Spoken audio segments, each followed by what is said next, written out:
Qurban kəsmənin ən gözəl faydalarından biri də qurbanınızı kəsərək bəlkə də ailənizdən birinin başına gələcək bir bəlanın qarşısını almış ola bilərsiniz. Həzrəti İbrahim əleyhissalam Allahın əmrinə tam təslim olub oğlu İsmail əleyhissalamı qurban etməyə yönəldikdə uca Allah ona göydən bir qoç endirdi və İsmail əleyhissalamın canını bağışladı.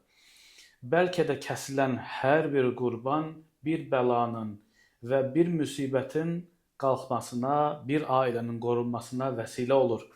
İmkanı olanlar mütləq ölkə daxilində qurban kəssinlər. İmkanı az olanlar isə ölkə xaricində kəstirsinlər. Qurbanı sadəcə bir ət məsələsi kimi görməyin.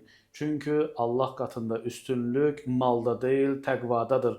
Uca Allah buyurur: onların nə ətləri, nə də qanları Allaha çatır. Allaha çatan yalnız sizin təqvanızdır. Bu işdə 3-5 qəpiyin hesabını aparmadan, ya Rabbi, bunu sənin rızan üçün kəsirəm deyin. Ən gözəl qurban ən qiymətli olandır. Odur ki, qurban ibadətindən geri durmayın. Allaha əmanət olun.